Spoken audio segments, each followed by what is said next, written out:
Después de haber visto el teorema de la adición y algunas de sus aplicaciones más comunes, vamos a enunciar el teorema central del límite y también haremos algún ejemplo para ilustrarlo. Ya hemos visto en la introducción de este tema la importancia que tiene el teorema central del límite.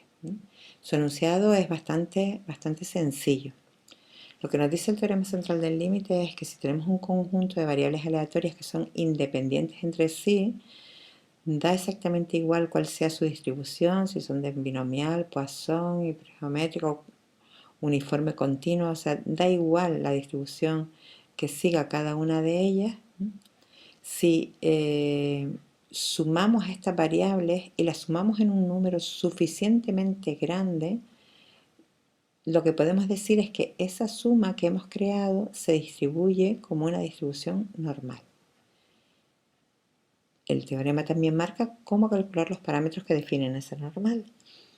De manera que decimos, si creo una variable donde sumo variables que son independientes entre sí en un número suficientemente grande, vamos a poner como el límite n mayor que 30 y a partir de ahí empezamos a considerar un número suficientemente grande de variables que nos pueden llevar a aplicar el teorema central del límite. Entonces esta nueva variable se comporta como una normal donde la media es la suma de las medias y la varianza es la suma de las varianzas, desde i igual a 1 hasta n en ambos casos.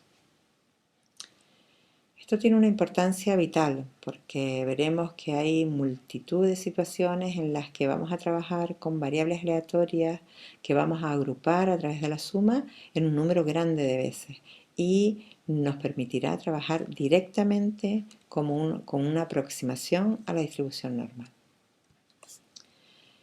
Veamos dos casos particulares que están relacionados con distribuciones que ya hemos estudiado y que son muy frecuentes de aplicación con respecto al teorema central del límite. El primero es cuando trabajamos con una binomial. Ya sabemos que una binomial es una suma de distribuciones de Bernoulli y en este caso, cuando el número de veces que se realiza el experimento, el número de observaciones que tenemos es mayor que 30, se puede perfectamente realizar una aproximación a la distribución normal, de manera que en vez de calcular probabilidades en una binomial como variable discreta, podemos decir que esa variable se aproxima a una normal cuyos parámetros son media n por p, que es la media de una binomial, y varianza n por p por q, que es la varianza de una binomial. En el segundo caso particular que vamos a ver está relacionado con la distribución de Poisson, que ya saben que es un caso especial de la distribución binomial. En este caso, cuando lambda es mayor que 10, cuando tenemos una media que empieza a ser suficientemente grande, en vez de trabajar con una distribución de Poisson, podemos decir que nos aproximamos a una distribución normal que nos permitirá calcular probabilidades de una manera más cómoda. En este caso, la normal a la que nos vamos a aproximar es una normal cuya media es igual a lambda, el parámetro de una distribución de Poisson, y cuya varianza también es lambda. Veamos gráficamente qué sucede cuando vamos trabajando con distribuciones binomiales y cómo va cambiando la función de probabilidad de manera que se va acercando cada vez aún más a una distribución normal. En el caso de que la distribución binomial solo tenga un n igual a 5, realicemos 5 veces el experimento, tengamos 5 observaciones, vemos qué forma tiene la distribución de probabilidad, que en absoluto es simétrica. Sin embargo, observamos que a medida que van aumentando el número de elementos, esta distribución va cambiando de forma. A partir de n igual a 30 ya tiene una forma bastante simétrica, parecida a una campana de Gauss. Desde luego en n50 está ajustada perfectamente a un modelo de distribución normal.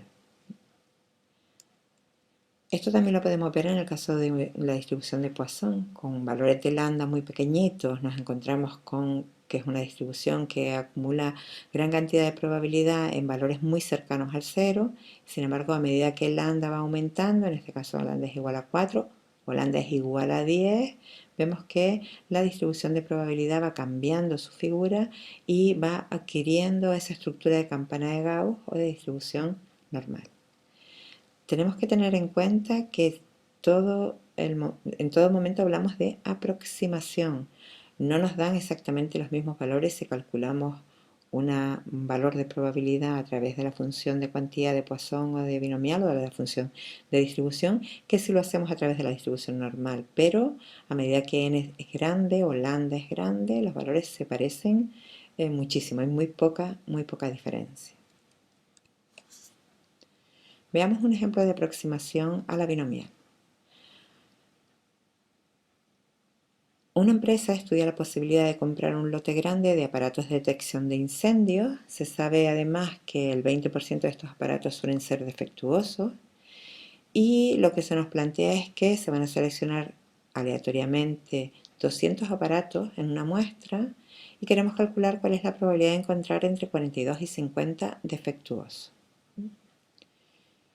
En este caso, claramente, la variable que queremos estudiar es el número de aparatos defectuosos de una muestra de 200 y esta variable podemos decir que se comporta como una distribución binomial, una variable discreta donde el número de observaciones es 200 y hemos definido una probabilidad de éxito de 0,2 que está asociada con los aparatos defectuosos, la probabilidad de que uno de estos aparatos resulte defectuoso.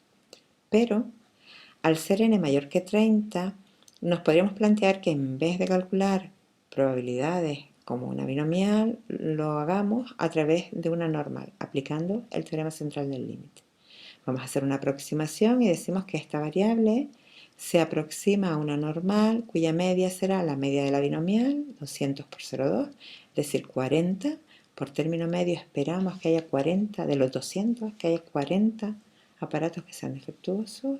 Y la varianza es 200 por 0,2 por 0,8. En total, el valor de varianza será 32 y la media 40. Esa es nuestra normal. Si queremos calcular la probabilidad de que la variable tome valores entre 42 y 50, pues aplicaremos ya el cálculo de probabilidades en una normal. Tipificaremos ambos valores de la variable, convertiremos la normal general en una normal tipificada y esos extremos 42 y 50 se convierten en 0,35 y 1,77 porque a cada uno le hemos restado la media y lo hemos dividido por su desviación típica. Y usando las tablas podemos calcular cuál es la probabilidad de que la variable z normal 0,1 tome valores entre 0,35 y 1,77. Lo podemos hacer de múltiples maneras, pero una de ellas podría ser la resta de funciones de distribución. Y el resultado es 0,3248, es decir, hay un 32,48% de probabilidad de que al elegir una muestra de 200 aparatos de detección de incendios, encontremos entre 42 y 50 defectuosos. Y otro ejemplo que podemos utilizar, pero en este caso para aproximación de Poisson, es este. Supongamos que el número de personas que llegan para hacer una gestión en la caja de un banco sigue una distribución de Poisson con media igual a 20 personas por hora. Queremos saber cuál es la probabilidad de que el personal de caja tenga que atender a más de 22 personas en una hora. En este caso también definimos nuestra variable como una variable discreta, número de personas por hora. Esta variable sigue una distribución de Poisson. La única información que tenemos es el valor medio de esa variable. Por lo tanto, estamos ante una distribución de Poisson. Pero al ser la media mayor que 10, podemos aplicar teorema central del límite. Fíjense que si no lo aplicáramos, tendríamos que empezar a calcular la probabilidad individual de que llegaran 23, 24, 25, y ni siquiera eso nos serviría porque no sabemos cuál es el límite superior. Tendríamos que hacerlo por el complementario y tendríamos que calcular múltiples probabilidades. Entonces, la aproximación al teorema central del límite nos va a dar un valor muy aproximado de probabilidad, pero sin tanto cálculo individual. En este caso, si aplicamos el teorema central del límite, la variable la aproximamos a una normal de media 20, que es la media de Poisson, y de varianza también 20, que es lambda, la media de Poisson. Intentamos calcular la probabilidad de que x sea mayor que 22, es una normal general con estos parámetros, la tipificamos para poder convertirla en una normal 0,1 y acudir a las tablas a calcular directamente esta probabilidad. Cuando tipificamos 22 menos 20, que es la media, y dividido por la raíz de la varianza, raíz de 20, que es la desviación típica, obtenemos un valor tipificado de 0,45, con lo cual la probabilidad es 0,3264 buscada en la tabla. Eso quiere decir que hay una probabilidad del 32,64% de que el personal que esté en caja tenga que atender a más de 22 personas en una hora.